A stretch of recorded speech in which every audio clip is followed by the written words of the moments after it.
Hello everybody, this is Toys R Us, and for this new figure unboxing and review, we're going to be focusing on one of the figures from the new Legacy United Autobots United gift pack. We're going to be looking at Trailbreaker. So in this video, we're going to open him up in a second, have a look at everything that comes with him. We're of course going to do some comparisons with him and his Generation 1 self. We'll see how he looks with some of the other figures that I've already taken out of this box set and reviewed, and of course we can look and see how he fares and displays with other figures in other toy lines as well, just to give you an idea of his scale and size. So as you can see, loads to get through with this video. So as I start to pack all these away, I'd like to remind anybody who's not subscribed to the channel, if they'd like to hit that subscribe button for me now please, because it really will help me out. And also to thank In Demand Toys from the UK, which is where I purchased this from, and they got it to me nice and quickly. So we've got the standard, and what I mean by standard, Generation Selects packaging, which is just, it's not black and white, it's just black print on the standard cardboard. We've got the schematics or blueprints of all of the figures inside. I've already reviewed Wheeljack, Hound and Sunstreaker, so still jazz to go. And of course this is Trailbreaker. There is the lovely Legacy United logo, and it's a nice long thin package. They were all packaged in their robot modes, and if we open this up right now, you're going to see that there's going to be two left. I'm trying not to knock everything over because it's just huge. It doesn't fit on this stand, and there is Trailbreaker in his new colours. So what I'm going to do is set him free from the packaging and come straight back to you. Okay then, so I've set him free from the packaging, and it's time to do some first impressions. And if you can't tell already, this is a completely different colour to the original use of this mold. We're going to look at this in a lot more detail later on, but I just wanted to show you that straight off the bat. It is completely different, and to be honest, I really like it. In fact, it reminds me, and it is very similar to the colour. Oh no, it's not. It's more like this though, more like his masterpiece version, a lighter grey, and of course exactly as he appeared in the cartoon. Now the head sculpt is great. I love it. You can tell it's Trailbreaker instantly. It will spin around, it'll look up and down, no issues whatsoever. You've still unfortunately got these huge things behind the arms. I just wish they'd have put a folding panel in, just to either fold it up halfway, but you can take the arms all the way out. But then that doesn't look good because of these. You can spin these all the way around, but again you get the whole side of the door following it. There is a waist swivel. Yep, it just, you have to lift that up over there. The legs will kick all the way out, and they get restricted slightly. Yes, they do. They get restricted going backwards, but you can swivel at the hip. You can bend two knee joints. Look at that, all the way over itself. And you've got your ankle tilt and rock. We've got the two accessories that come with him. The one, of course, the roof, and the other handheld part there. But I think, you know, again, it's exactly the same use of the mold that we've seen a few times. I've got the other uses of it here as well to bring back later on. We have still got the big gaps in the back of the calves because, as you can see, that is pretty much transformation process. And as I say, unfortunately, I don't like the fact that that was there. But I suppose if you've got them there covering up most of it, you can't really tell. So first impressions, it does look good. This one, ironically enough, those just got the same accessories which the other ones came with. And what I mean by that is Wheeljack and Sunstreaker came with an additional gun. This one doesn't have that, but that's enough for first impressions. We're going to come back and he's going to be in his alternate mode. Right, we're back with him in his alternate mode, and apologies, no transformation process on this video. That's because it's separately uploaded. And again, the color scheme on this is really working, but we do still have the same issues with the mold, and you know, the visible fists, and again all of these, and there's so much space under here. I don't understand why these couldn't have just had an extra maybe fold in, and these could have completely tucked away, or one face that way and one face that way. But that is me nitpicking. As I said, they are just using the mold that they already have. I've attached this on the back, and I'll show you how to do that in the next section as well. But the wheels do all go around completely, you know, unrestricted. There's no real colour on the inside of that. We can attach this on the back as well, and there you go, you've got even more cartoon accuracy. I did bring in the masterpiece a second ago, just obviously completely different price ranges and scales, but it's just because it's Trailbreaker and it's right next to me, so I thought I'd share that with you. With regards to the Generation 1, funnily enough, I've got two versions.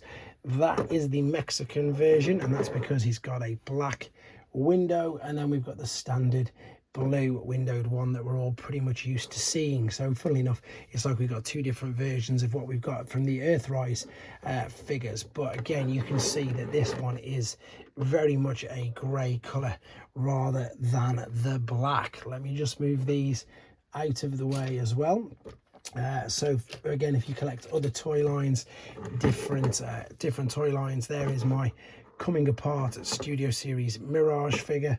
And indeed, I suppose industry standard, what I use a lot of the time for now, there is Legacy drag strip. So it's your average sort of size deluxe class figure. Now again, I'm not too fussed that the windows are all painted in. It is of course animation accurate. We've got some detail there for the headlights on the back, and I like the grille and the bumper on the front as well being all the same color. The tampographs are pretty much nice as well, but this just annoys me a little bit, especially considering how many uses they've had of this mold, which you're going to see in the next segment of the video, which we're going to move on to now, because there isn't really anything else to say about the particular alternate mode. It looks good. I can't imagine many people, unless they've got a specific scene in mind, displaying him in this due to the fact that you can see the arms on it. Okay, so back for the final time with him in his robot mode, and I didn't attach this in the front part, so I'm going to show you again what we're going to do. We're going to bring these up and in fact over. That's going to lift up over there. This is also going to lift up over there, just ensure that tab stays in place, and this will also roll up as well.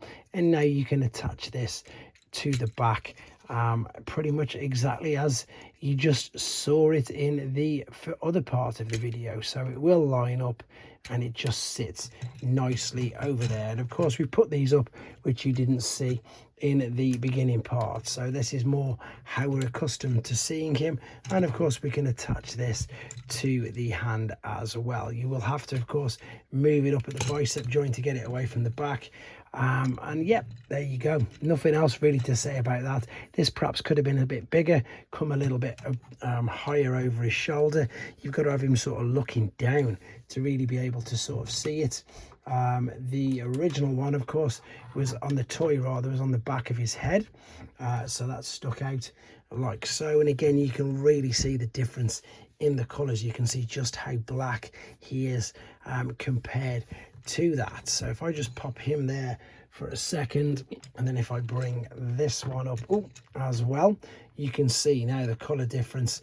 And of course you can see the brilliant homages to both, to be honest. Of course that's from the cartoon, that's more of a homage to the toy, but more to the Mexican, because of course you've got the black windscreen, which I think is brilliant.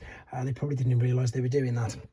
Right, there he is with his G1 self. Now I'm pretty sure, here we go, let's go with some semblance of order. So this of course isn't exactly the Trailbreaker mold, but it's definitely a use of it.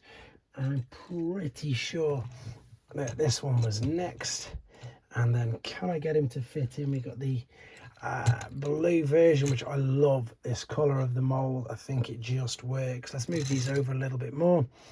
Great color scheme.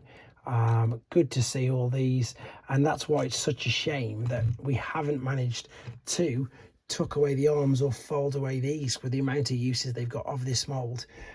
There you go, that is them from literally Earthrise up to now, so we're talking 5 years, 1 a year at least maybe on average, and they all do look very, very good together. Let me just move these out of the way. I've done 3 other reviews from the 5-pack, so there's only 1 to go. I'm just going to bring all them out for you so you can see how they're all stacking up together as well. There we go. Wheeljack, Sunstreaker. So I mean, they really are strikingly different on the color schemes, to be honest. So I just wanted to really get that across. Let me bring in, as I say, these aren't obviously the same toy line, but this is a Voyager class figure to give you an idea of just how much bigger. And then of course we've got core class as well. So these are all mainline figures, just to give you an idea of size and indeed of scale. Whereas if you don't collect any of these, let's bring in some other figures to give you more ideas. There's generation 1. There's another Generation 1 figure. And if you don't collect any mainline at all, I'm going to break in some third party just to give you an idea of how big he is. So we've got Magic Square. No, we've got New Age. This one's Magic Square. This one's Iron Factory. And then that's Doctor Wu. Again, not designed to be with each other, but just to give you an idea of their scale and of their size. But there we go. That is the 4th member of the team. I think they look good. And again, as I say, I keep saying it now, I think I'm going to have to put these on the Studio Series 86 shelf because they are animation accurate. And I don't know whether maybe they can give us a few extra parts if they do reissue them separately, and that's if they ever do. But there you go for now. This is, of course, Trailbreaker. Let me know what you think in the comments, guys. Take care.